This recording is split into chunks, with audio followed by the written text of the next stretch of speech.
സിബിയുടെ ആദ്യത്തെ പടമല്ലേ തൊണ്ടി മുതലും ദൃക്സാക്ഷി. അതെ അതെ, വളരെ യാദർച്ഛികമായിട്ടാണ് അല്ലേ അതിനകത്ത് എത്തിയ. ഈ ഓഡീഷനൊക്കെ ഉണ്ടായിരുന്നു. കാസ്റ്റിംഗ് കോളിൽ വന്നു, അയച്ചു കൊടുത്തു, ഓഡീഷൻ വിളിച്ചു. അപ്പോൾ ഒരു പോലീസ് മേധാവി എങ്ങനെയാണ് ഈ സിനിമയിലോട്ട് വന്നത്? പോലീസ് ജീവിതത്തിൽ വരുന്നതിന് മുൻപ് സിനിമയോട് ഒരുപാട് താല്പര്യം കാണിച്ചിരുന്നു. സിനിമയിൽ ഒരു ചലച്ചിത്രകാരനാകാൻ വേണ്ടിയിട്ട് പൂന ഫിലിം ഇൻസ്റ്റിറ്റ്യൂട്ടിൽ പോയി ഓറിയന്റേഷൻ കോഴ്സ് കഴിഞ്ഞിരുന്നു. അതിനുശേഷം ഫൈനൽ ഇന്റർവ്യൂ ഉണ്ട്, അതിൽ ഞാൻ ഔട്ടായി. രാജീവ് രവി എന്ന് പറഞ്ഞ സിനിമ ഡയറക്ടർ, ക്യാമറമാൻ എല്ലാം അങ്ങനെ അവിടെ ഉണ്ടായിരുന്നായിരുന്നു, ആ ബാച്ചിലുണ്ടായിരുന്നു. അങ്ങനെ തിരിച്ചു വരുവായത്. പിന്നീട് പോലീസിൽ കയറി കഴിഞ്ഞപ്പോൾ ഒരു ചില്ലറക്കാരനല്ല സിബി. കാരണം റൂട്ട് എന്ന് പറഞ്ഞു കഴിഞ്ഞാൽ എന്താണ്, പൂന ഫിലിം ഇൻസ്റ്റിറ്റ്യൂട്ടിൽ നിന്നാണ് തുടക്കം. അതെ, പോലീസൊക്കെ വേറെ. അപ്പോൾ അങ്ങനെ പൂന ഫിലിം ഇൻസ്റ്റിറ്റ്യൂട്ടിൽ അവിടെ നിന്ന് പറഞ്ഞു വിട്ടു, തോറ്റുപോയി. പിന്നെ അതിനുശേഷം പിന്നീട് തിരിച്ചു വന്ന് നാട്ടിൽ നിൽക്കാൻ കുറച്ചൊരു ബുദ്ധിമുട്ടുണ്ടായി. കാരണം ഓൾറെഡി ഞാൻ സിനിമാക്കാരനായി പൂനെയിൽ പോയി, പിന്നെ നാട്ടിൽ നിൽക്കാൻ പറ്റുമല്ലോ. അങ്ങനെ ഒരു ഫാർമസ്യൂട്ടിക്കൽ കമ്പനിയിൽ റെപ്രസെന്റേറ്റീവ് ആയിട്ട് ജോയിൻ ചെയ്തു. അന്ന് പോലീസിലല്ല? അല്ല. അതിനുശേഷം ഒരു 6-7 വർഷത്തോളം ഞാൻ ഫാർമസ്യൂട്ടിക്കൽ കമ്പനിയിൽ മെഡിക്കൽ റെപ്രസെന്റേറ്റീവ് ആയി ജോലി ചെയ്തു. പിന്നീട് അങ്ങനെ ഉണ്ടായിരുന്നു ആ ജീവിതം അടിപൊളിയായിരുന്നു.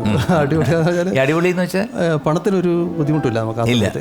ആ സമയത്ത് തന്നെ ഏകദേശം എനിക്ക് തോന്നുന്നത് 95-ലൊക്കെ ഏകദേശം 12,000 രൂപ ടാക്സ് കിട്ടുന്നുണ്ടായിരുന്നു, ഇൻകം ടാക്സ് അന്നത്തെ സമയത്ത്. അതിനുശേഷം 98-ല് കല്യാണം കഴിഞ്ഞ് പിറ്റേ ആഴ്ചയാണ് PSC എഴുതുന്നത്. പോലീസ് സബ് ഇൻസ്പെക്ടർ ഇതിലേക്ക് വിളിക്കുന്നു എന്ന് പറഞ്ഞു. ആദ്യം പോസ്റ്റിംഗ് പാലാരിവട്ടം, കൊച്ചിൻ സിറ്റി. നല്ല എക്സ്പോഷർ ആയിരുന്നു. കാരണം പാലാരിവട്ടം ഏരിയ എന്ന് പറഞ്ഞാൽ മോഷണങ്ങളുടെ കേന്ദ്രമാണ്. പിന്നെ മയക്കുമരുന്ന്, അങ്ങനെ അന്നത്തെ സമയത്ത് LSD, പെത്തഡിൻ അങ്ങനെയുള്ള സാധനങ്ങളായിരുന്നു ഉപയോഗിക്കുന്നത്, ഇഞ്ചക്ഷൻസ് ആയിരുന്നു. ഇപ്പോഴത്തെ MDMA ഒന്നും വന്നിട്ടില്ല.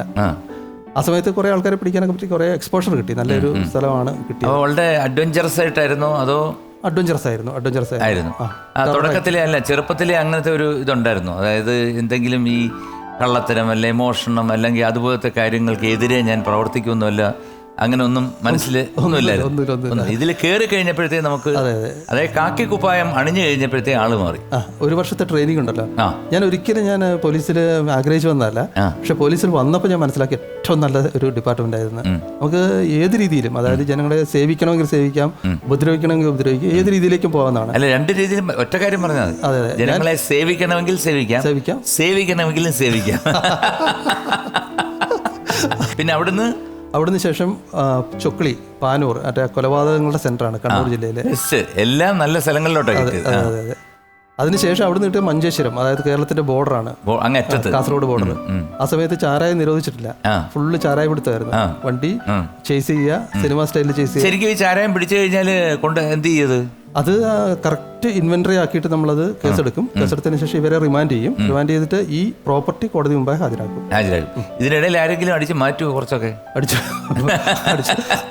മാറ്റുന്നവരുണ്ട്, പക്ഷെ പണിയെ ബാധിക്കും. അത് ശരിയാ. അല്ല, വേറൊന്നുമല്ല പറഞ്ഞേ, ഈ ഇതിനകത്ത് തന്നെ ഡിപ്പാർട്ട്മെന്റിൽ നിങ്ങളുടെ കൂടെ വരുന്ന ഒരുപാട് പേര് കാണുമല്ലോ. അപ്പൊ ഈ കൂടെ വരുന്ന നിങ്ങൾ എത്ര സത്യസന്ധനായിട്ട് നിന്ന് കഴിഞ്ഞാലും ചിലർക്ക് ഒരു ആഗ്രഹം കാണും, എല്ലാവരും ആയിട്ടൊരു ഗ്ലാസ് വേണമെന്നുണ്ടെങ്കിൽ ഒന്ന് വീശിക്കളയും. കാരണം ഇൻവെന്ററി ഒക്കെ എഴുതുന്നതിന് മുമ്പേ. പക്ഷേ ധൈര്യം ഉണ്ടാവില്ല. കാരണം എന്താ വെച്ചാൽ നമ്മൾ എന്തായാലും പിടിക്കാൻ പോകുമ്പോൾ നമ്മൾ പുറത്തുനിന്നുള്ള 2-3 സാക്ഷികളുണ്ടാവും. അവരെ നമുക്ക് ഇതാക്കാൻ പറ്റില്ല. അങ്ങനെ പോയാലും അത് പുറത്തു വരും. നമ്മൾ എപ്പോഴെങ്കിലായിട്ട് പുറത്തു വരും. കാരണം എപ്പോഴും ബന്ധങ്ങൾ നന്നായിരിക്കണം എന്നില്ലല്ലോ. അതെ. അപ്പോൾ എന്തായാലും പോലീസിൽ വന്നു. പിന്നെ ഈ തൊണ്ടി മുതലിലെ ഇന്റർവ്യൂ ഉണ്ടായിരുന്നു. ആ ഇന്റർവ്യൂവില് സെലക്ട് ചെയ്തതിന് ശേഷം അതിലും കിട്ടിയത് പോലീസ് വേഷം. എന്തൊരു കോയിൻസിഡൻസ്. അല്ല, അതുകൊണ്ട് എനിക്ക് പിന്നെ ഈസി ആയിട്ട് ചെയ്യാൻ പറ്റി. പിന്നെ അവർക്ക് പോലീസ് ഡിപ്പാർട്ട്മെന്റ് എന്നുള്ള സിബി പറഞ്ഞ വളരെ കറക്റ്റായിട്ടൊരു വാക്കാണ്. അതായത് നമ്മൾ എന്താണോ അത് വെച്ചിട്ട് ഒരു ഡയറക്ടർ അല്ല ഒരു സ്ക്രിപ്റ്റ് റൈറ്റർ ഇവരെല്ലാം എഴുതുകയാണെന്നുണ്ടെങ്കിൽ നമുക്ക് പ്രത്യേകിച്ച് അഭിനയിക്കേണ്ടി വരില്ല. സത്യം. നമുക്ക് ശരിക്കും റിയലായിട്ട് നമ്മൾ പോയി കഴിഞ്ഞു കഴിഞ്ഞാൽ സ്ക്രീനിൽ വരുമ്പോഴത്തേക്ക് ആൾക്കാർ കൊള്ളാലോടാ എന്ന് പറയുന്ന ഒരു ഇത് വരും. അതെ. അതായത് പിന്നെ ഈ ചില പ്രേക്ഷകർ വിചാരിച്ചിരിക്കുന്നത് ഞാൻ അവരുടെ പിന്നെ തൊട്ടടുത്തുള്ള സ്റ്റേഷനിലെ SI ആയിരുന്നു എന്നാണ് ഇപ്പൊ കാണുമ്പോൾ ചോദിക്കുന്നത്. പക്ഷെ പിന്നീടാണ് അത് തൊണ്ടി മുതൽ ദൃക്സാക്ഷിയിൽ നടന്ന സിനിമയിലാണെന്ന്. അപ്പൊ ജീവിതത്തിലെയും സിനിമയിലെയും ആ കഥാപാത്രങ്ങൾ തമ്മിൽ ഒരേപോലെ നിൽക്കുന്നതുകൊണ്ടാണ്, അതുകൊണ്ടാണ് അവരങ്ങനെ ചോദിക്കുന്നത്. സുഹൃത്ത് പോലെ, കണ്ടുപരിചയപ്പെട്ട ആളെ പോലെ. ഇപ്പം വെളിയിൽ പൊതുജനങ്ങൾ കാണുമ്പോൾ എന്താണ്, ഒരു പോലീസ് എന്നുള്ള രീതിയിലാണോ അതോ ഒരു സിനിമാ നടൻ എന്നുള്ള രീതിയിലാണോ? പോലീസാണെന്ന് എല്ലാവർക്കും അറിയാം.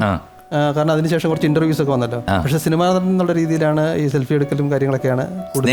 സ്നേഹം പ്രകടിപ്പിക്കുകയാണ്. അങ്ങനെയാണ്.